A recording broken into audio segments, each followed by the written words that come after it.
Okay, I'm going to begin now. And the format of the evening is very simply that four members of our clergy are going to each be sharing about 20 minutes of thought with you of what's going through our minds at this time and a little bit of teaching, preparing for our Seders. And we do this acknowledging that our Seders this year are going to be different than really any other year, anything that we've experienced for most of us have ever experienced. In that many of us will be alone for our Seders, and we'll have to look other than looking to each other, family around the table, we'll have to look elsewhere for inspiration. And I'll start with a little commercial in the sense that at 6 p.m. on Seder evening, we invite everyone to join us on another Zoom session, as we'll be leading a little bit of a kind of a taste of the Seder before candlelighting. It'll be at 6 p.m. on Seder evening. I wanted to share tonight, we called this session Gems of the Haggadah. And I wanted to share a little bit of really a sense of, let's dig down into one area of the Haggadah. And I opened the Haggadah to take a look at what some of the possibilities would be, to what we should look at. And really my eyes just caught one section of the Haggadah. I said, that's what we're going to have to look at tonight, because this is the section that's really speaking to me. So I'm going to do a screen share right now to open this section of the Haggadah, to look at it together. Give me just a moment to find where that is on my screen. I will get there in a moment. Okay. Down the bottom right in the middle on the bottom. Yes, I'm looking for the actual file though, which I have open on my computer, and I will be able to share it in just a second. Here we go. Okay. So I opened really to the Magid section, which is the core of the Haggadah, of the Seder. And these were the words that jumped out, and I think they're going to jump out at all of us this year. The words are, and I'll encourage you to read along with me, even if we can't hear each other right now, we'll read along with me. Halach ma'anya diachalu avhatana ba'ara de Mitzrayim. It's a bit of a tongue twister because it's not Hebrew, it's not as familiar to us, it's in Aramaic. And let's continue. Kol dichvin yete veyechol, kol ditzrich yete veyifsach, hashata hacha l'shana haba bi'ara de Yisrael, hashata avde l'shana haba b'nei chorim. And really this is three statements in one. And the three statements are as follows. First is, this is the bread of poverty and persecution. This is what's often translated as the bread of affliction that our ancestors ate in Egypt. That's statement number one. Statement number two is, all who are hungry, come and eat. All who are in need, come and share the Passover meal. That's statement number two. Statement number three is, we are here right now. Next year, we're in the land of Israel. Now we are servants. Next year, we will be free people. And I wanted to ask a few questions about this, because I think there's so much here for us. And I think what's here for us, firstly, is that there is need that many are experiencing now that we've never experienced before in our lives, or if not need, then at least uncertainty about meals, about food, about company, about isolation. There's so much that's uncertain. We don't know what tomorrow or next week might look like, and that's new. That's a new experience for the vast majority of us, to have this level of uncertainty about the core needs and essentials in our life. So here we are, the bread of affliction. Suddenly we have this uncertainty about food, and we have need, and we have all who are hungry and all who are in need. And we're going to talk about the difference between that, who are hungry and who are in need. And then we also have that great statement, we are here now, but next year we're going to be in the land of Israel. And what the statement means is that right now we're in this scenario, but next year it's going to get better. There's something better coming. We know that. We absolutely know that. There's no doubt that next year will be better than this year. And that's the statement that we start. And we also, incidentally, end the Seder with the words, L'shana haba b'Yerushalayim. That's the great statement of Jewish hope, of faith. And I want to look through a few different comments or commentaries, through a little journey through the Haggadot, through some Haggadahs that were in my collection. And I was going through them just this afternoon, and compiled just a few comments on this one phrase. We're not going to move from this one ritual where we open the Seder by saying, this is the bread of affliction, all who are hungry, all who are in need. Next year, we're going to be in the land of Israel.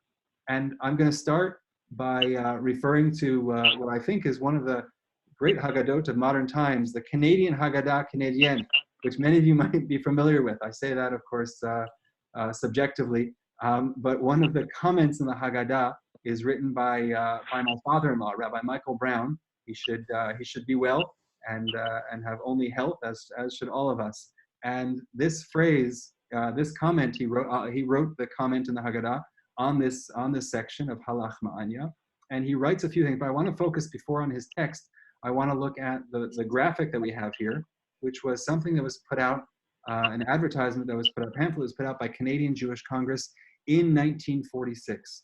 And this was at a time when they were advocating for greater immigration. And once the Mackenzie King and others left, and Blair left their position, suddenly we had new opportunities for immigration and to open up borders. And they together with Jayas and together with others, were trying to advocate for immigration. And so here we go. They put the comment. I'm just going to stop sharing for a moment. I'm sorry. No, I'm not going to stop sharing. I just want to remute everyone because some people have come on, and I want to make sure that the sound is not compromised. And so what Rabbi Michael Brown wrote was really that there are three different approaches to this, to why we're inviting guests in. So point number one, if you can see my little arrow there, the pointer right there, one is that being able to host guests is an expression of freedom. Slave people can't host guests. Number two is that the Passover sacrifice in and of itself was meant to be inclusive. It was meant to be consumed as a group, as a community, and we can't do that without our guests. And point number three, of course, is very simply that as the Bible urges us, as he says down here, to learn a lesson from our own experience of slavery. And if we haven't learned that we have to look after the vulnerable, then what was that experience worth for us? So that's three approaches to why we're opening our Seder with these words. This is the bread of affliction. Let us, all those who are in need, all those who are hungry, come and join us. Number one, that's how I show that I'm free and that I can invite people to my Seder. Number two, this is part of the Passover ritual, is sharing with others. And number three, I have to learn from our own experiences and of being a slave and being a vulnerable person, and then extend that kindness to others. I want to take a look at another question on this phrase, which is Rabbi Frand on the Haggadah. Rabbi Yisachar Frand is a contemporary rabbi, a very popular lecturer, and he wrote a very interesting comment on the Haggadah, and he asked a great question, and I've excerpted a little bit of it. And he says basically, I'm going to say it outside, you can read it inside if you'd like, but he says basically, this is the bread of affliction. Is it really the bread of affliction? Because why are we eating matzah? We're referring to the matzah. Matzah is the bread of affliction. Not really. Matzah is the bread of redemption. Because if you would ask why somebody would eat matzah, why are we eating matzah at the Passover Seder? Well, the answer very simply is because they didn't have enough time to make their meals, and therefore they had to run out of Egypt, and that's it. But the bread of affliction says that this is the bread that they ate throughout all of their years of affliction. They were a slave people. They were in slavery for 210 years, or in Egypt, and that's the bread of affliction they ate for 210 years. And he's asking a question: is this the bread of 210 years, or is this the bread of one night? And his answer is, of course, this is the bread of one night. That's our typical approach to the concept of matzah, is that it reflects the experience of redemption, not the experience of slavery. And he wrote, perhaps to emphasize the importance of that one night, why were the children of Israel not prepared to leave? Why were they not prepared to leave Egypt? Why were they held back? Why did they have to hurry to eat their bread? Didn't they know in advance? Hadn't they already been notified that this was going to happen on the 15th of Nisan? Shouldn't they have packed their bags? And the answer that many give is because, well, they knew throughout, when the plague of blood happened, didn't you think that they packed their bags at that point? And then Paro let them go, and then changed his mind. And then the plague of frogs happened, and then the plague of locusts, and then everything happens. All the plagues are happening, and each time they're packing their bags. By the time the 10th plague comes along, do you think that they've lost a little bit of their interest? Have they lost a little bit of the desire to leave, perhaps. And so very simply, he said that the focus, yes, at the beginning, we're saying this is the bread of affliction, but no, throughout the Seder, that this is actually the bread of redemption. I want to continue for just a moment. And I see that someone raised their hand. We're going to come back for questions if there's time at the end, because we've allocated only 20 minutes for each presentation. And so there are 8 minutes remaining here. And I wanted to share just a few thoughts with you. And one is this is from a Haggadah called Arzei HaLevanon, which means the cedars of Lebanon. And the cedars of Lebanon is a euphemism for really, truly great leaders and great people. And this Haggadah takes a number of the comments of some of the great leaders of Israel, some of the great sages of the last generation, and presents them to us. And this comment is from Rabbi Isser Zalman Meltzer, who was originally from the Slobodka Yeshiva and was lived in of course the last century. He was the Rav of a town called Slutsk in Belarus, and ultimately led the Eitz Chaim Yeshiva in Jerusalem towards the end of his life. And he said, do you know what the power of this is the bread of affliction that our ancestors ate in the land of Egypt? He said the key word there is our ancestors. And he quotes the Talmud, the Talmud says, do you know why man was created singular? Why didn't God just throw out the whole human race there? Why did God have to create one individual and have everyone descend from that same one individual? And he says in the Hebrew, because mipnei hamishpachot, because of the families. Shelo yehu mishpachot mitgarot zo bazo, so that families shouldn't fight with one another to say, lomar abba gadol me'avicha, to say that our ancestor was greater than your ancestor, because we have to all share one common ancestor to offer us, to allow us equal footing. And he said that that's the reason we start with halach ma'anya, because there are some people who have, and there are some people who don't have, and we're all going to be sitting around the same table. And what we want to say is that we are all on the same footing. We are all equal. We all share common ancestors, and there's nothing that makes me greater, makes me better than you. I want to go on in the few moments that we have. There's a beautiful section. I'm going to make this in the comments. I'll make these sources available to you in the comments with a link a little bit later. So I'm going to look at just Elie Wiesel. I thought this was a really beautiful expression of what this phrase meant, because I think we all sit at our Seder tables and say, this is the bread of affliction. Everybody who is in need, everybody who's hungry, come in, but we're already sitting inside our own houses. What value is it to say it once we're already at our table? And so he shares that in the town of Siget, in Transylvania, and part of Romania where he grew up, that this was a real value. He said, a memory from my town. Our Seder table was never without a stranger. I remember we went from one synagogue to the other, from one house of study to the other, looking for a stranger without whom our holiday would be incomplete. And this is true of most Jews in my town, and probably of most Jews in other towns. On Passover Eve, the poor, the uprooted, the unhappy were the most sought after, the most beloved guests. And it was for them and with them that we recited, this year we're still slaves, next year may we all be free. And without comforting our impoverished guests, our riches would shame us. And so we were grateful to him, to the guests. In some towns before Passover, Jews would raise funds discreetly, one by one. They would enter a room in the community house. They would find a dish filled with money. Those who had money left some, and those who needed money took some. No one knew how much was given, how much was taken. Thus, the needy were taken care of with dignity. And I find this passage so beautiful because it reflects a community with the values of halach ma'anya. This is the bread of affliction. All who need, come and eat. All who are hungry, sit down at our table. This is an authentic expression of compassion and kindness and charity. And I find this very, very beautiful. And I find this something, as we're all kind of stuck in our own homes now, without the mobility and without the ability to walk around and reach out to our neighbors, and without the ability, if somebody would knock on our door this year and say, I'm hungry, the great tragedy is that we wouldn't be able to invite them into our homes. And that's something that we should really feel that pain, so that we take advantage of the opportunities that are given to us to do kindness when we're no longer confined in the way that we are right now. So I wanted to share this passage because this is the rituals, this is the words of the Haggadah coming to life, coming alive and within our communities. In the 3 minutes that we have left, I want to take just one look at these words at the end all who have need, come and take part in the Passover meal. What is a need? What are we talking about when it means need? And so here is from a Haggadah, that's just a collection of different commentators in the Haggadah.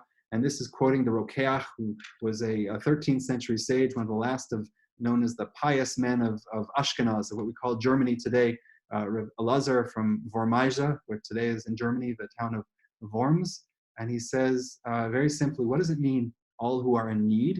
He says, Perush, the explanation, Shalo Yeda Lasot HaSeder. He wouldn't know how to make a Seder. And that's what it means. That's what need is. Need doesn't necessarily have to be financial need. It could be intellectual need. It could be spiritual need. Somebody who can't do it on their own for whatever reason can come and sit at my Seder table. And in the footnote right here, he quotes where it's from, and he says that the author added, he says, and if you want to say that some people who are wealthy might be embarrassed to have to sit at somebody else's Seder table, to be in such a need, to be a guest at somebody else's house on Seder night, he said that's why we say at the end, L'shana haba be'ara Israel. Next year we're going to be in Israel, because what that implies is that next year we're going to have some sort of redemption. Next year we're all going to be equal. Next year we won't have to rely on one another, whether it's for financial needs or whether it's for spiritual needs. Next year we'll all be self-sufficient. There was a very beautiful interpretation also that was offered by Rabbi Ron Egan, a dear friend, the late Rabbi Ron Egan, Zecher Tzadik Livracha. And he wrote on this in his Haggadah, Wellsprings of Freedom. He wrote, all who are hungry, all who are in need. He said, those who are hungry, they know what they're missing. They can come and eat. But those who are in need, they don't understand, and they truly lack in order to fulfill themselves. So part of those who are in need is to understand what you're missing in life, because so many of us have a sense of emptiness, have something that we need, but we don't quite know how to put our finger on it. What exactly is it that will bring us to a greater level of fulfillment? And therefore, he says, that's what the Seder table is about. That's what the experience of these conversations are about learning more about ourselves so we can understand what we need. And then finally, with 1 minute left, I want to share with you a Haggadah that I chanced upon.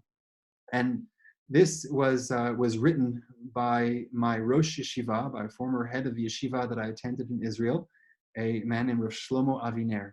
And I went on our most recent trip to Israel, which was over a year ago. We went to my yeshiva to buy some of his books, because they're very hard to. He's written probably 150 books at this point, but I wanted to purchase some books. And I saw one right here that I found very valuable and found very beautiful, which is the Haggadah Shel Pesach, a comment of Rav Tzvi Yehuda HaKohen Kook. And when I picked it off the shelf, I said, Rav Tzvi Yehuda HaKohen Kook was the great Rav Kook's son. He carried on the legacy of the late first Ashkenazi chief rabbi of Israel, and he was of the British Mandate, the chief rabbi. And when I picked this book off the shelf, one of the students said to me, he said, "Oh, you found it. There was one copy left because they had misprinted the cover and therefore took it out of circulation. And there are no copies left except this. I purchased the last copy because they had just pasted a little piece of paper there to show what the book was, but because they had misprinted the cover, they took it out of circulation and had not reprinted it. So this is valuable material I'm sharing with you. It's rare. This is the only pre-Passover class in North America for sure that will present the thought or a selection from this work. And he quotes the great Rav Kook and says, what does it mean to have a dream? L'shana haba ba'ara Israel. Next year, we're going to be in the land of Israel. And he says that there are certain things that we wait for. And there are things that are not ready to happen. And they require a great deal of time to unfold. That's the way it is with things. We're waiting for something to happen, but we need a little bit of patience until that happens. And I think that very much describes the situation which we're in right now, where we're waiting, we're playing a waiting game, hoping to see how things unfold. Perhaps a vaccine will be developed, perhaps we'll develop some way, perhaps the weather will take care of, will slow the transfer. We don't know what's going to happen, but we know we have to sit tight and wait for things to develop because they're not ready, they're not quite ready right now. However, he said, there are other things that are prepared, that are ready to happen, but because of outside circumstances, because of other aspects or other things stand in the way, they're prevented from happening. It's ready to happen, but I just have to remove that thing that's preventing it from happening. I just have to create some type of passage to allow what's ready to happen, that's going to happen. He said, that's what we're saying, that this year we're here, but next year we're going to be in Israel. We're going to be in Israel, and I feel that it's ready to happen. There are certain parts of my spiritual being that are ready to come forward, that are ready to burst forth, that are ready to find fulfillment. I just have to find a way to make that happen. There are other things that you have to wait for. There are certain things that patience is essential. And then there are other parts of our lives, and perhaps our spiritual lives, where we just have to open the floodgates and let the growth happen in the way that it's been waiting for us to open, and wait for it's been waiting for our deepest sense of Jewish identity to be fulfilled.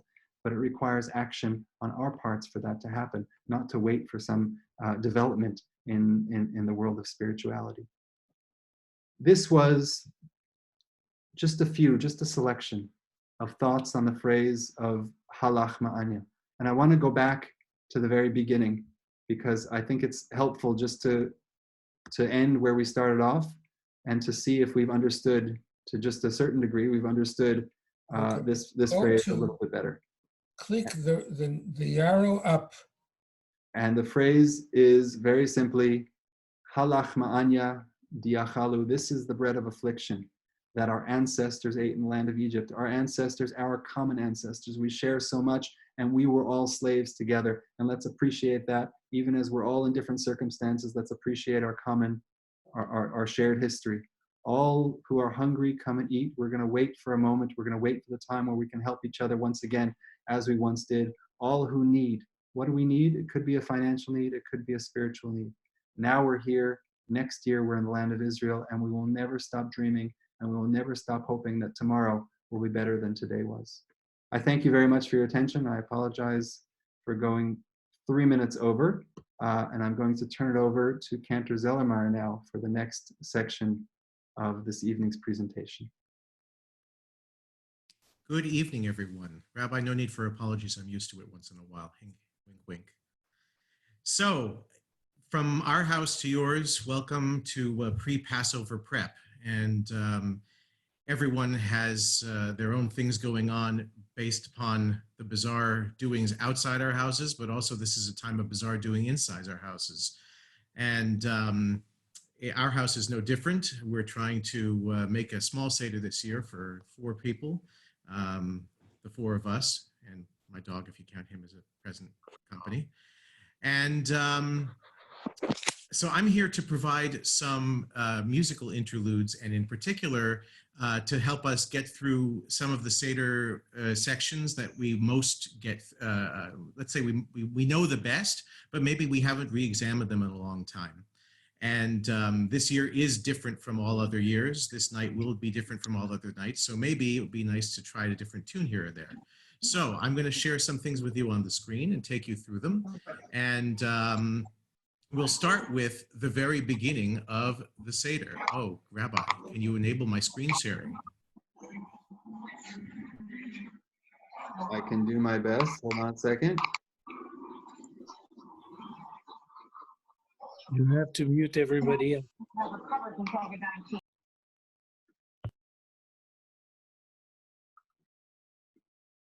So while we're waiting for the screen sharing, the steps of the Seder, as we know, are laid out for us in the very first pages of our Haggadot. The order of the 15 steps, Kadesh or Chatz. Yes, there we go. And so I will share this order with you, and taken from the infamous Haggadah, Canadian Haggadah Canadienne. Very impressed. And this is a melody that I learned when I was living in Israel. The North American melody that I grew up with, I think many of us grew up with, was Kadesh Urchatz Karpas Yachatz, or something like that, which is traditional and I think could be made more beautiful. So I offer this one as an alternative for you. Kadesh Urchatz Karpas Yachatz Magid rochza motzi matzah, maror korech shulchan orech, safun barech halel nirtzah, kadesh urchatz karpas yachatz, magid rochza motzi matzah, maror korech shulchan orech, Tzafun barech, Halel nirtzah. I will make all of these melodies available for you to be able to download them. Perhaps we'll include them in the next mailing that goes out with Shar's coming online events. The next step is the first step. And that is often a step of confusion for many people, which is Kiddush. We're all used to making Kiddush 50 plus Friday nights a year, but this Kiddush is different. It has a different melody, it has some different tunes, and it has some different twists and turns. So I'd just like to take you quickly through how we make Kiddush on festival evenings, in particular at the Seder. And so I have to scroll along because this goes over a couple of pages, so forgive me for that. Baruch atah Hashem, Elokeinu melech haolam, borei peri hagafen. Baruch atah Hashem, Elokeinu melech haolam, asher bachar banu mikol ha'am, ורוממנו מכל לשון, וקידשנו במצוותיו.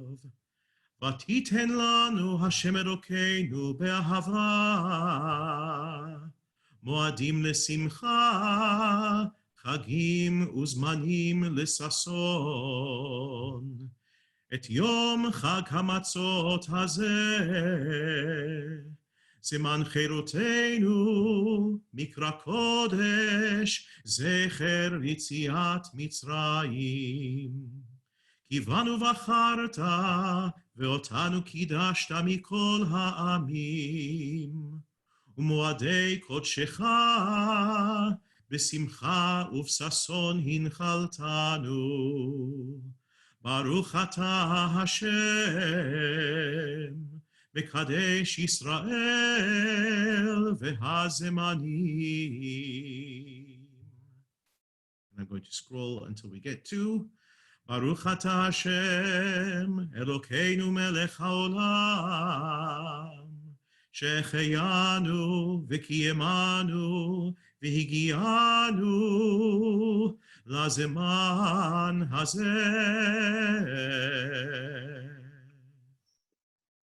Now, for future reference, that is the tune upon which the festival Kiddush is based for all of the festivals, for Pesach, for Shavuot, and Sukkot. And certainly, if you need appropriate words, I'm happy to furnish those to you as well, and can record them for you if you just send me a quick email. So, moving along in our quick whistle-stop tour of the hits of the Haggadah, the musical hits of the Haggadah.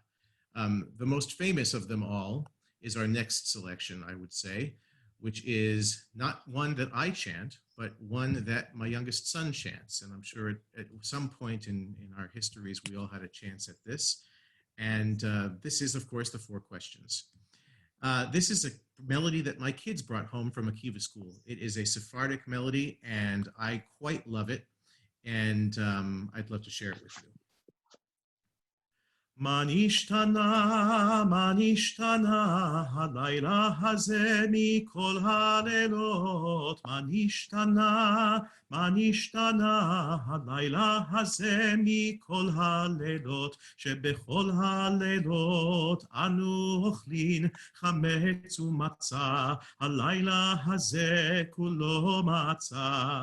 מה נשתנה הלילה הזה מכל הלילות? מה נשתנה הלילה הזה מכל הלילות? שבכל הלילות אנו אוכלים שאר ירקות, הלילה הזה מרור מה נשתנה, מה נשתנה הלילה הזה מכל הלילות? מה נשתנה, מה נשתנה הלילה הזה מכל הלילות? שבכל הלילות אין אנו מטבילין אפילו פעם אחת, הלילה הזה שתי פעמים.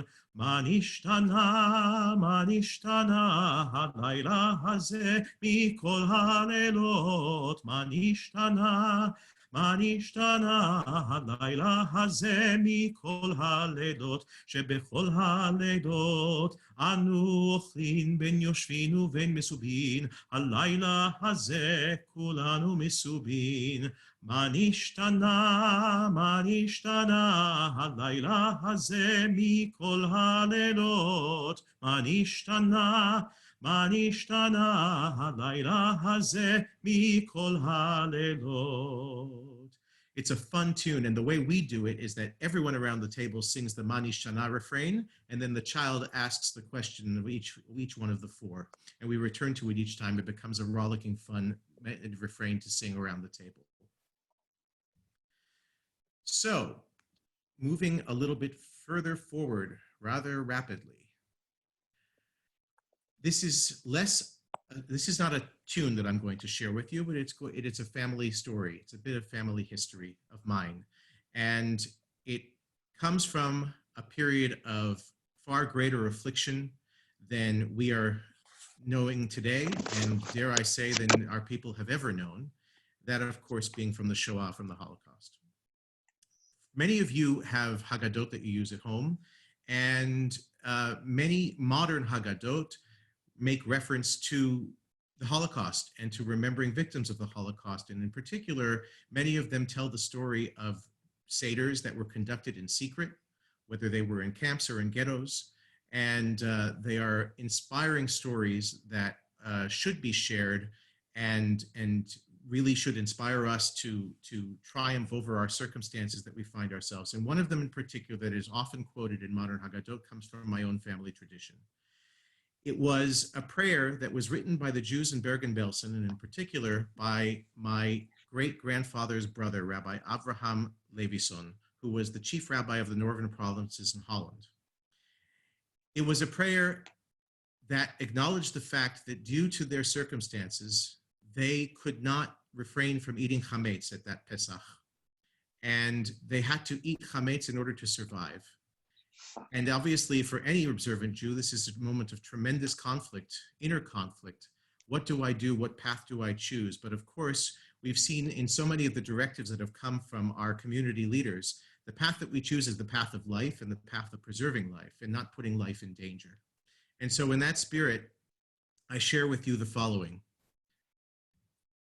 This was written Pesach 1944.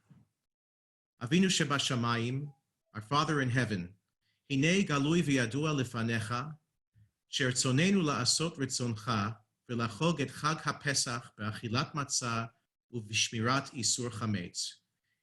It is evident and known to you that it is our desire to do your will and to celebrate the festival of Pesach by eating matzah and by observing the prohibition against chametz. Af al zot da'ava libenu, but our hearts are pained, shehashibud ma'akev otanu, that our enslavement prevents us from doing so. Va'anachnu nimtza'im besakanat nefashot, our lives are in grave danger. Hinenu muchanim umuzumanim lekayem mitzvatcha, but we are ready to fulfill another of your commandments. V'chai vahem v'lo sheyamut bahem, and you shall live by them, meaning the mitzvot, and not die by them. V'lizaher me'azhara, and to abide by your caution. Hizaher lecha ushmor nafshecha me'od, take great care to preserve your lives.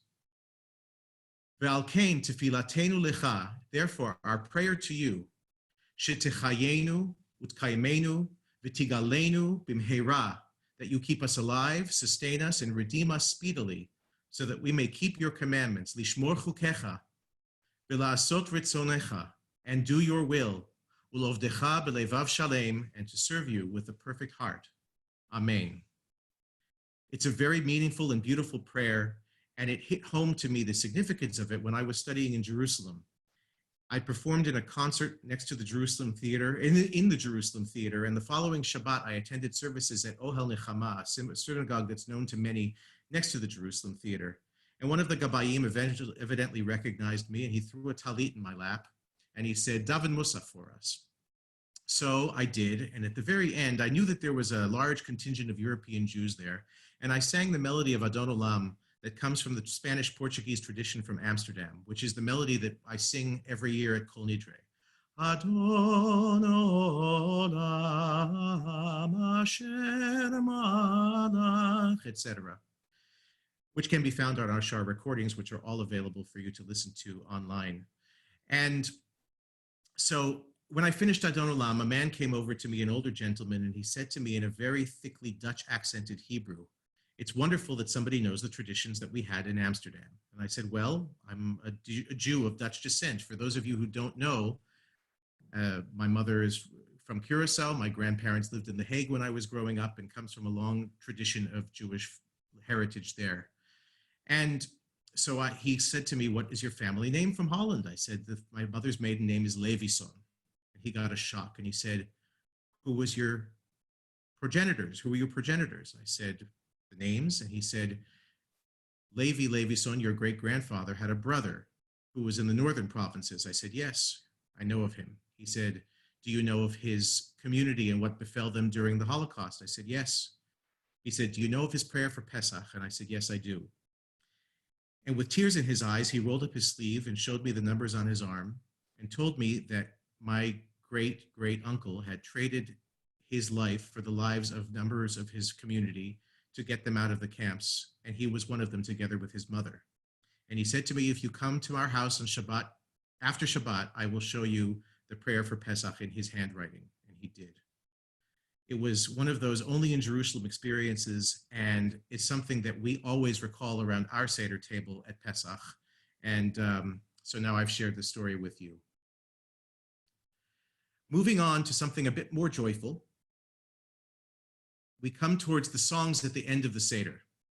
And one of them that I find that people are often lacking a good melody for is Ki Lo Na'eh. And I'm going to share the text with you and sing through a few of the verses of a melody that comes, this is one of two melodies that come from the great cantor Moshe Oisher. He was not only a cantor, but he was a star of Yiddish film and stage, and this is his melody for Ki Lo Na'eh. Ki lo na'eh, ki lo ya'eh, ki lo na'eh, adir bimlucha, bachur kahalacha, gedurav yomru lo, lecha ulecha, lecha ki lecha, lecha aflecha, lecha Hashem hamamlacha, ki lo na'eh, ki lo ya'eh, ki lo na'eh, dagul bimlucha, hadur kahalacha, ותיקב יאמרו לו לך ולך, לך כי לך, לך אף לך, לך השם הממלכה, כי לא נאה, כי לא יאה, כי לא נאה, זכאי במלוכה, and so forth through the rest of the text. It's a fun, rousing thing to arouse everyone around the table when it gets to 12:30, 1 o'clock in the morning around the time we sing these songs. And I'll leave you with the very, very famous rendition. And this I'm not going to sing for you because I don't have a choir around me or instruments, but I do have a recording of Moshe Oisher when he did. And this is the very end of his very famous Chad Gad Yah. So I'm going to share this.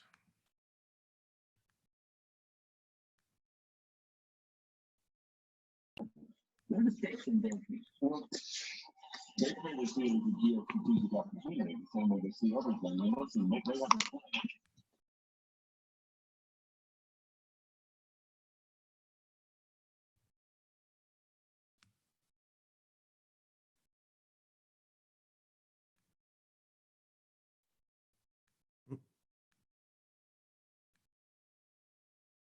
ברחו ושוחט למלאך המוות deixa eu ver deixa eu ver terra deixa eu ver maio de gewoon hier deixa eu ver maio de gewoon hier de sura da khit de da khalb de deixa eu shne de yaqul de gad de yaqul de gad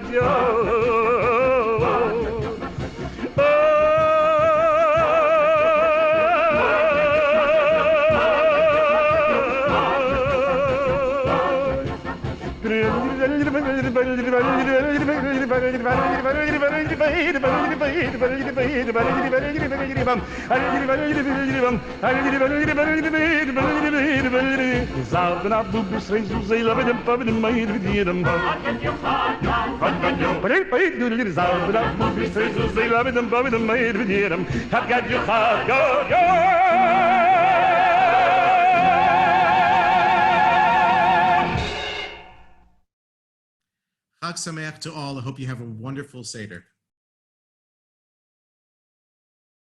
Hazak u'baruch.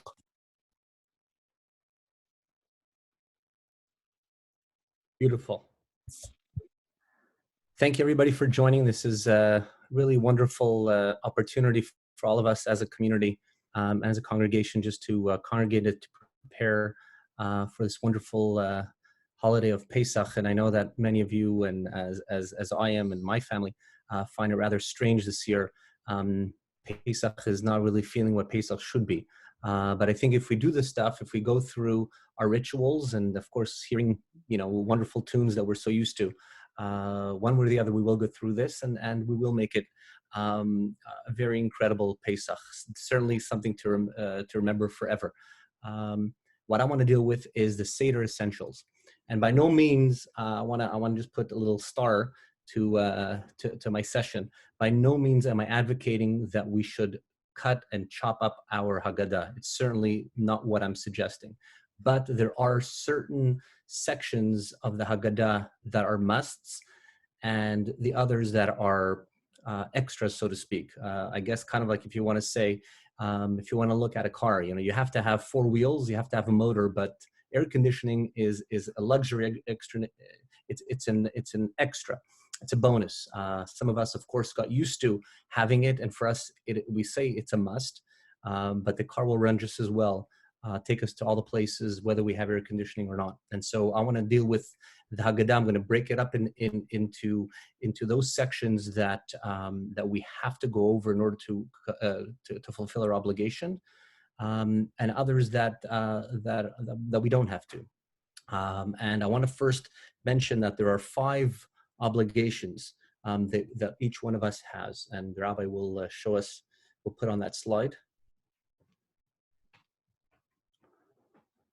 So there are 5 basic obligations performed by each one of us at the Seder, and that is eating matzah, drinking 4 cups of wine, eating the bitter herbs or the maror, of course the magid, which is the chunkiest part of the Haggadah, that is relating to the story of Exodus, and then reciting psalms of praise, which is the Hallel. Now, as you will see, as I'm going to show you, I'm going to put on the screen, the Rabbi will put on the screen for me the module in terms of what we have to go through. I numbered it for you to show you what one of those obligations, or some of them, there are multiple obligations, are covered by that particular that particular part of the Haggadah. So of course we begin with Kadesh, which is the sanctification of the day. This is what we do on Shabbat. This is what we do for every holiday. And that is what we must start with. And of course it is also the first cup of wine. So that is partly built in as in any other holiday, but this has a multiple purpose here, which is to also fulfill the first obligation number 2, which is drinking one of the 4 cups of wine. After Kadesh, we have the section of Urchatz. Urchatz is where traditionally only the leader actually goes out and washes. This actually is a little bit, I should backtrack and say that it was rather hard to find concrete agreements between greats in terms of what is absolutely essential. Some included certain sections, others did not include certain sections. And the reason is because we have what is known when something that is of a tradition is done for so many years, it takes on its own entity, that it's no longer just a tradition, but it almost becomes halacha. It's almost, we're tied to doing it. And so certain sections that really may not have blessings to them, may not have really weightiness to them, but because we've done it for so many years and they become such strong customs that they really become almost an obligation. And Urchatz is one of those sections. Even though there is no blessing, it is not absolutely essential, but almost everybody agrees that this has to be done. And it also takes so little time because it's only one person really who should be getting up and washing his hands. Do not get mix this with rachza later on before we make the motzi. There is no bracha related made here. That is why this takes really a quickly. This section can go by really quickly. The next is karpas. Karpas is where we dip some herbs in salty water, and this actually should have been two. This is an obligation of eating maror plus also magid, the telling of the story. Why? Because karpas, if you look at the word karpas backwards, it actually spells samech parech, which is a 60,000 workers, the ribo, representing the number of Jews that were enslaved. And parech is, of course, the enslavement. So by eating it, it's actually the beginning of telling the story. So that should have had number 3 and also number 4 beside it. The next one is yachatz. Yachatz is when we split the matzah, the middle matzah, into 2. And of course, the bigger part becomes the afikoman. This is part of the obligation of matzah. It's not actually achilat matzah here. We're not actually eating, but we're preparing ourselves. We're introducing the matzah into the entire ceremony. And then we have the biggest section of the Haggadah, which is really where the Haggadah kind of gets the name for Magid, for telling of the story. And particularly in this section, this is the section that leads right up to the meal almost. And here we have places where we can eliminate or skip over should time be of essence. The Magid will have also elements from one of those 5 different obligations, as you will shortly see. The first section is going to be the halachma aniyah. This is the bread of affliction. Of course, this is a must, as this is also an introduction to the matzah. And also, this is also starting at the beginning of the story of our enslavement. The next is, if you see, I put manishtana in parentheses. And this is, again, one of those sections that were under discussion by a lot of greats in terms of whether this is actually an important or a critical section. And the arguments were, this is where the children really come in. This is where they're highlighted. And of course, we have an obligation with regards to our children. There is one pasuk says, "Ki shalcha bincha machar lemor." Should your child ask you? And so some take it literally and say, this is where our children ask us questions.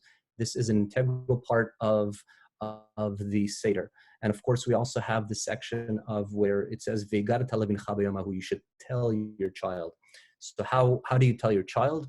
You first let your child ask you a question, and then you answer him or her.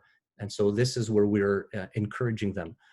Plus, unlike any other time we get together in terms of holidays, this is a holiday where we actually prompt, even if the kids are already old enough and they know the questions and they know the songs by heart, we ask them to still ask us, because this is part of their upbringing and their learning, that you don't always have to do things just because. If you have a question, you don't understand why we're doing it, we encourage you to ask a question. And so perhaps if you do have enough time, you should include it, but this section again can be postponed for another time. So it's not absolutely critical. Can we go back to the list, Rabbi, please? Thank you. And so the next section that we hit right after Manishtana is Avadim Hayinu. And this Avadim Hayinu is the beginning of the story. This is absolutely critical, but this only is one paragraph long. It's until the bottom of our Areze Meshubach, and this is where we are able to skip some sections. And there's a whole section of stories of Rabbi Elazar and Rabbi Yoshua that were in Bnei Brak, etc. And there are other sections as well. There are the four sons, and all that is absolutely non-essential. This is a bonus. If you have time, that is fantastic. But until you get to a paragraph that we actually all don't pay so much attention to, which is absolutely important. And that is a section right after Vehisha Amda. Vehisha Amda is perhaps a really well-known section, but again, it is not critical. It's the section right after it, and it starts off with Tse Ulmad. And that whole section has to do with actual Torah obligations. Arami Oved Avi Vayered Mitzvah Vayagar Sham. That is absolutely, absolutely important. And there are a couple of midrashim that follow suit and explain each and every word. If you can read it in Hebrew, great. If you can pre-prepare yourself and have a creative learning of those midrashim or of those subjects, then that suffices, and that is wholly appropriate for fulfillment of the mitzvah of Magid. So, but that section cannot be skipped over. Afterwards, there's a whole discussion of how many makot were the Egyptians inflicted with, and there's a whole discussion, rabbinical discussion of that. There's the datzach, there's the dipping of your finger in the wine, and we take out little drops. There's also the singing of Dayenu. All those are not essential parts, as much as they are loved and beloved. If you are short of time, these are extra parts that can be skipped over. The next essential part for the section of Magid is right after the Dayenu, and it starts off with Rabban Gamliel Haya Omer. Rabban Gamliel used to say three things that you must say on Pesach, and they are Pesach, Matzah, Umaror, Paschal, mentioning the Paschal lamb, Matzah, of course, and Maror, the bitter herbs. And then there are also paragraphs afterwards that explain each and every one of these items. These are critical, and these are a must. Right after that, we go into the sections of Lefichach Anachnu Chavim Lehodot. That is also, that ties in the entire Magid to why we are actually sitting at the Seder, and that is to thank God for why we are how we arrived at this night and why we actually celebrate this holiday. We are thankful, and because we're thankful, there are two psalms that are said right then and there. That's Psalm 113 and 114, and those are absolutely essential. And that brings us to the second cup of wine, which again is a critical piece of the entire evening. Once we're done with the cup of wine, we get to the section of rachza, which is the washing of the hands. This is the actual washing of the hands that we do before every meal. This is accompanied by a bracha, by a blessing. This is essential, and it also is connected with motzi matzah. Of course, the hamotzi lechem in arts, but there's no lechem on Pesach. It's a matzah, and this is where our obligation of eating matzah is fulfilled. So this section is absolutely essential, as are the following sections of maror, which is one of those obligations that we have to fulfill on Pesach, and as well korech. This is the Hillel sandwich, which we put matzah and maror together, and of course we put that yummy charoset in the middle. This is also critical. Afterwards, there is Shulchan Orech, which is the meal. And the meal is, just as on every other holiday, it demarks a special occasion. And of course, the meal is what we all wait for as well. So this is a festive obligation. Afterwards, we have the tzafun, which is, this is where the children bring back the hafikoman, which they stole or they found. and we eat this. After this point, we're not allowed technically to eat anything. And this is a must. We have to partake of that afikoman. And just as we do after every single meal, we bench. That is the section of Barech, and that is an obligation, not because it's in the Haggadah, because it's an obligation because we eat. And every time we eat, we're obliged to do Birkat HaMazon. And so this section is a must. And that also brings us to the third cup of wine. After the third cup of wine, we have a very interesting paragraph, which is called Shfoch Chamatcha El Hagoim. This is where we ask God to pour out his wrath onto the nations. And this is actually a must, because we open this section up by filling up the fourth cup of wine, and we invite Eliyahu. And what we do is we want to change. We're trying to change something that maybe is a dangerous time into a peaceful time. This is what we want to bring into our home. And so this is a critical part of the Haggadah, and that is followed by the Hallel. And this time the Hallel also has some of the elements of the morning service, Tfilat Shacharit, in it. This Hallel is absolutely imperative. It cannot be skipped over. And that takes us to cup number 4. The moment that you drink cup number 4, the entire Seder can stop right there. So I know that Gid shared beautiful songs with us, and if you do have time, they should absolutely be sung. Because as I mentioned beforehand, things that have become a custom, they should remain custom, and they become as solid as halachot. And so if you do have time, absolutely sing. What I suggest is in between meals, in between courses, what you should do is perhaps sing 1 or 2 if you know that you're not going to have time to complete it. I'd also just want to conclude by reminding you that on the second night is when we begin counting the Omer. So that is also an obligation that we have to do, is count the Omer between Pesach and Shavuot. So on the second night, don't forget to include that into your Seder as well. I wish you all a great Pesach, and may God willing, we will all get together together soon and share all of how our special Seder was this year. Thank you very much, Yossi. We'll now turn for our final presentation to Rabba Rachel Kol-Feingold, who will be speaking about a topic that is unfortunately more and more relevant this year than ever before, which is ideas for a small or solo Seder. Rabba Rachel. Thank you so much. Thank you everyone for joining us. I'm very conscious of the lateness of the hour and the fact that I'm the fourth of 4 presentations. So if you need to just get up and stretch or turn off your video camera for a minute and do whatever you need to do to sort of focus for the next 20 minutes. I'm really looking forward to bringing maybe some insights and some ideas to take us through this unfortunate reality. I want to share a brief conversation that I had earlier this evening when we had a session for our teenagers. And one young woman said she was sort of upset that they weren't going to have a Seder this year.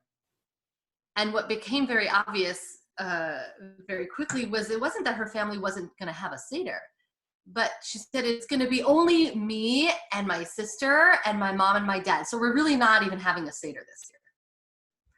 And we talked about the way that she missed her usual family Seder of 20 or 30 people, all packed into her home. But that it doesn't mean that we don't have a Seder. We have a Seder that looks and feels very different than usual. So I want to first take us through sort of some of that many of us are feeling this holiday, and give maybe a little context for this idea of a solo Seder or a small Seder. Questions, and I'm also going to put some links into the chat there that you can take advantage of on your own time. So this conversation really is for anyone who has a smaller Seder than usual or a different Seder than usual, even if you're not on your own. And if you are going to be literally the only person under your roof on Passover night, what that might look and feel like. So the first thing is to acknowledge, what does it mean for us?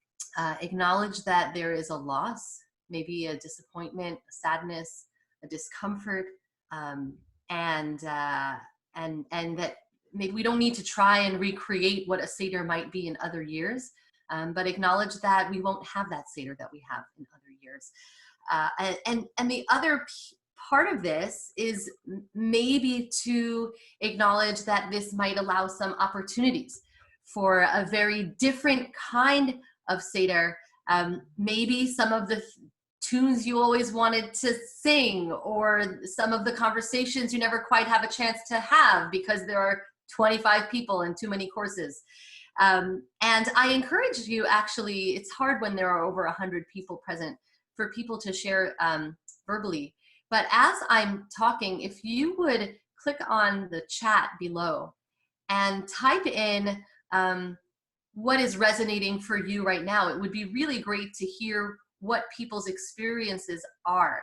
Is it something that you're really mourning a loss of what the Seder won't be this year? Or is it that you're curious about what a pajama Seder might look like, because you'll be the only one there and who will ever see what we're wearing? I also are looking at different ways of using technology in terms of our Seder that we're doing before candle lighting, other ways of connecting. So we'll talk about that as well, but that everyone has a different experience is important. I want to share with you a text that may remind us that a Seder that is very small, or a Seder that is even a solo Seder, this is not the first time in history that we've considered this. If you look at the screen I'm about to share, I have to figure out how to do this. Here we go. This is the text from the Talmud in Psachim, and I've highlighted the section we're going to look at. The context is the conversation around the Manish Tana. And as Yossi was saying, these questions are an essential part of the Seder. So what happens if it's just me and my spouse and no kids there and no grandkids there? Or what if I'm literally the only person in the room? Sorry, I don't know what happened to my screen share. Is it not working? Is it okay? Can you see my screen? Is it working? I had problems with screen share previously. Rachel, it's not working and we see lots of flashing. Okay, thank you. So we are not going to do a screen share. Thank you. I'm going to just read to you this wonderful text, which comes from the Talmud in Tractate Psachim. It says, when we are about to have the Manish Tana, if the child is wise, knows how to ask, then the child asks. If the child is not able to ask, then the spouse asks. Okay, it says his wife asks him, but I'm paraphrasing and saying the spouse asks. And if the spouse cannot ask, or the person does not have a spouse, the Talmud says he asks himself. He asks himself Manish Tana. So already there's this imagination of what would it look like to be sitting at the Seder table all by myself. And yet the Seder still goes on, and even the questions are being asked of oneself by way of inspiring an internal conversation and bringing that Seder, that story to life. So this is not actually maybe not so unusual to consider what it might be to be at a Seder alone. I'm going to share with you a really wonderful document, and some of the ideas that I'm sharing come from this document. I'm pasting it into the chat right now. This was put together by several Jewish leaders. It's called A Different Pesach, Ideas for Solo and Small Sidarim. I'm actually going to share a second document as well, which is something that was put together by Dr. Michelle Friedman, who shared with us a wonderful session last week.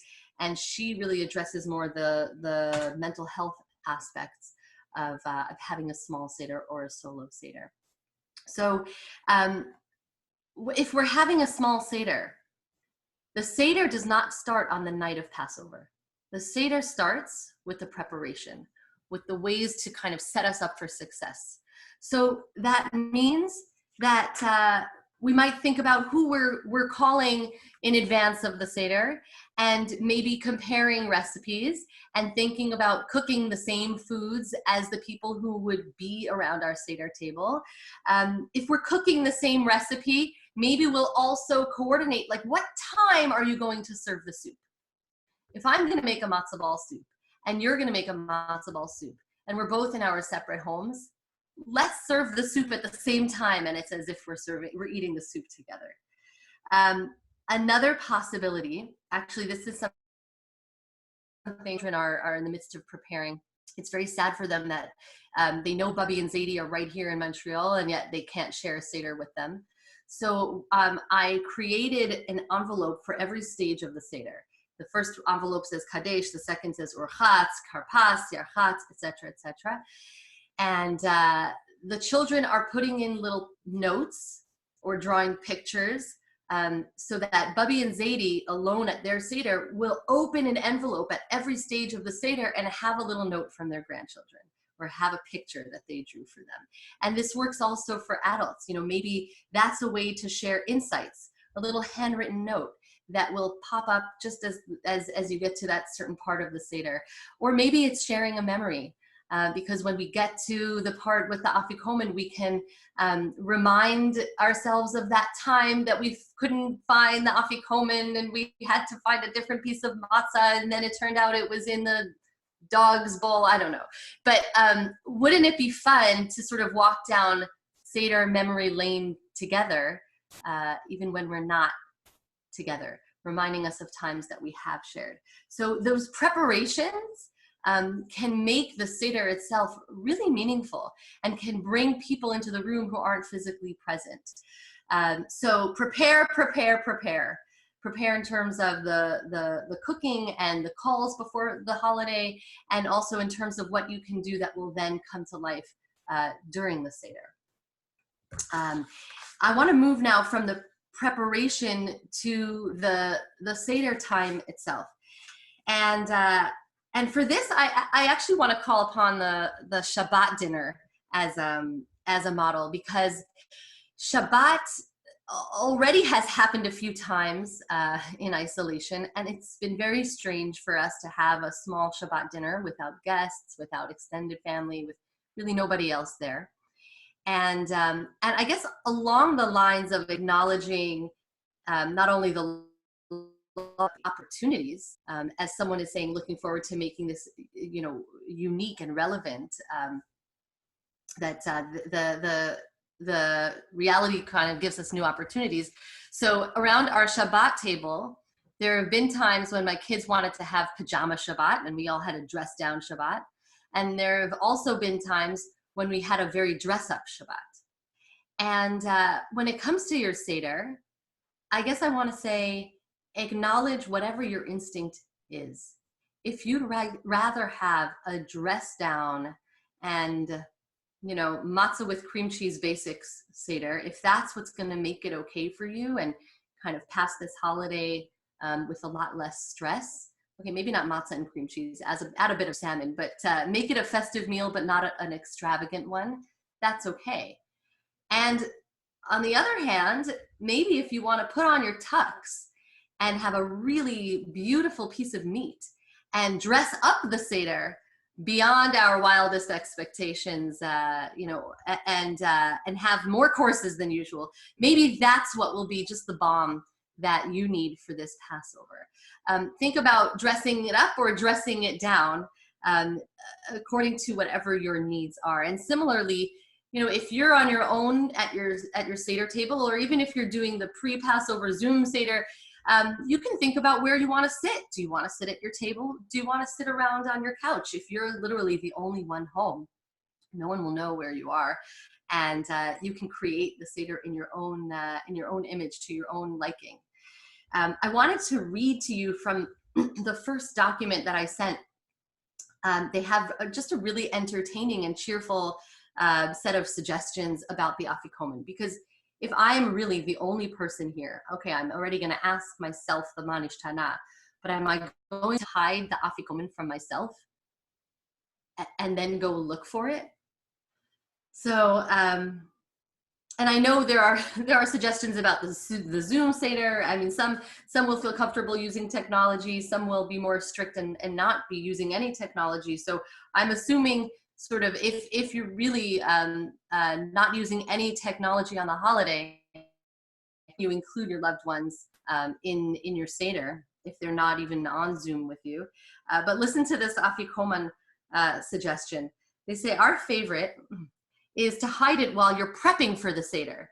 You'll probably forget where you put it. Can you imagine that? Like, hide your afikoman today, because by next week, you'll have to really go on a hunt to find it. And then another suggestion is find someone who knows your house or your apartment really well and get them to hide it for you. Obviously with appropriate social distancing. So you may have to step out and they'll step in and hide your afikoman and then check in afterwards and find out if you found it. Another idea was to get some empty boxes and put them around, and only one of them will have the afikoman. But basically searching for the afikoman can itself be sort of a creative endeavor when it's literally only you or just you and a spouse at the Seder. Lastly, I wanted to suggest some creative ways of thinking about the Haggadahs that you might have in your house. So whereas when you have 20 or 30 people around the table, it's really important that everyone be on the same page, literally and figuratively. So you need to make sure you have enough Haggadahs for everyone to have a copy of the same Haggadah. But if you're like me, you might have a few different versions of the Haggadah. Maybe one from your childhood, maybe one that you picked up on a trip to Israel one time. Maybe you have 3 or 4 or 5 here. You don't have to worry about what page you're on. So you can use one Haggadah for the first part of the Seder, another Haggadah for the middle, and a third Haggadah for the end. You can really get a flavor for different ways that editors have put together their approach to the Seder. And on that note, I want to share one last link with you that I actually haven't even read through yet because it just popped into my inbox literally as I was going to sign on to this session. But it's a companion, a coronavirus Haggadah, meant as a companion to the Seder. This is compiled by Noam Tzion and Mishael Tzion. Mishael is a musmach, an ordinee of Yeshivat Chovevei Torah, and Noam is his father. So this is a father-son team. They've already a Haggadah called A Different Night and another Haggadah called A Night to Remember. They really excel in bringing modern meaning to the ancient text of the Haggadah. And they've created a coronavirus Seder planner to accompany the Haggadahs. And they call it Seder in Time of Plague. Reflections, suggestions, readings, activities for a Seder where families are separated. So I just sent you that link. Like I said, I haven't read it myself, but I can endorse it wholeheartedly because I own the other 2 Haggadahs that they've created, and these are incredible scholars and teachers. So maybe if we're all using that coronavirus Seder companion, then we'll all be on the same page, along with the Canadian Haggadah Canadienne. And I'm wondering if there are any questions, suggestions. I wanted to leave the last 5 minutes for anything that people can put into the chat that they're curious about or that they'd like to bring to the group. Please feel free to type it in there.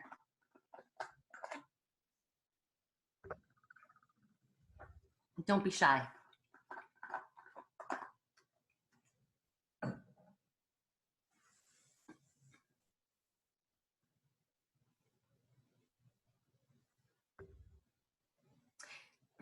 So someone is writing to me that there's a cool idea of making the matzah hunt, the afikoman hunt, fun by creating a scavenger hunt with riddles. Oh, that's great. And the riddles are Passover themed, and then they have to find the answers. And you know what would be great? I mean, it's true. As you're saying, the cousins usually work together to hunt for the afikoman. But if the cousins are not in the same house this year, if they're both doing the same scavenger hunt with those, the Passover themed scavenger hunt, then they both they're all participating together, even though they're under separate roofs. That's great. Any other ideas or questions?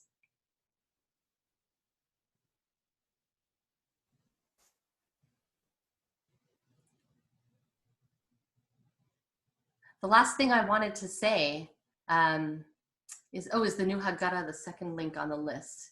This new Haggadah is, so it's the third one that I've sent. I sent 2 links. The first link is ideas for solo and small Seder. The second link is COVID and being alone for Pesach, Dr. Michelle Friedman's document. And then if you scroll down past a bunch of other voices in the chat, there's another link that says haggadahsareus.com. And I'm sure we can distribute these afterwards as well if people want to access them. But the Haggadahs Are Us is the Noam Zion Haggadah companion that I mentioned. I don't know hand raise. I don't know how to call on you, Penny, or if that was intentional or not. Anyway, this is what I wanted to end with. And please, oh, you found it. Thank you. Let's continue the conversation. There's a sentiment at the end of the Seder that we all share, certainly this year more than ever, which is Lashana Haba. Lashana Haba b'nei chorin. Next year we will be free. Next year we will be free to celebrate our Passover Seders, God willing, in the way we really intended to, in the way we really ideally imagine our Seders. Next year, God willing, in Jerusalem, we'll all be together at a giant Seder with no social distancing required. So I guess my message there is actually more about kind of, let's keep this in perspective. Let's think about ways in which we can anchor ourselves in the Seders of our past and in the Seders of our future. Going through those Seder memories will really help us remind ourselves that usually we're not alone, and we have community. We have our Shar communal Seder. We have our family Seders, our friends, our connections, and that God willing, next year we will return to those connections. And for now we do simply the best that we can. So I wish you well in your dress up or your dress down, in any creative way that you're inhabiting your Seder this year. May it be a Chag Kasher V'Sameach. And someone is asking me to repeat the idea about the distant family, the 15 steps. Oh, I'll just say it again. Imagine 15 envelopes. And one envelope says Kadesh, and one envelope says Orchatz. I mean, you can do it however you want. We did it by the 15 steps of the Seder because that was the easiest way. And imagine, this is for my children's, for my in-laws, my their grandparents, who are going to be alone for their Seder. So before Passover, we're going to drop off this bag of envelopes. And as they get to that stage of the Seder, they know they'll pull out that envelope and open it up, and inside will be maybe a drawing of the 10 plagues, because that's what they're about to read. Or maybe a note, "Dear Bubby, I really miss your matzo ball soup," or whatever it might be. That's the idea that I was suggesting about the 15 steps becoming 15 envelopes that people get to open and share. So feel free to email me privately, or give me a call, and I'm happy to talk further. But I'm going to close here and hand it back to the rabbi. Thank you, everyone, for joining us, and Chag Sameach. Thank you, Rabbi Rachel. Thank you to our amazing clergy team, and thank you, everyone, for being here. These are certainly challenging times. We are certainly isolated from each other. And looking out and seeing so many of you, this was a really special experience. And I would say it this way: if we would have just seen one of you, Dayenu, it would have been enough for us. If we would have just seen 2 of you and go on, if we would have just seen 100, it would have been enough. But the fact that we got to learn together and think about deeper issues together and think about our celebrations of Passover together, What kama malot tova. What amazing, amazing merit that we have as a community to be able to share a moment like this. So thank you all for being here. And look out for our emails. Join together. It's even tomorrow night. We're going to be together for L'chaim with Yossi. We're together all the time. Look at our emails. Look at our programs. Join us for our pre-Seder event, 6 p.m. 1 week from tonight. And we will see everyone very soon. Stay well. Stay healthy. Stay at home. And stay connected.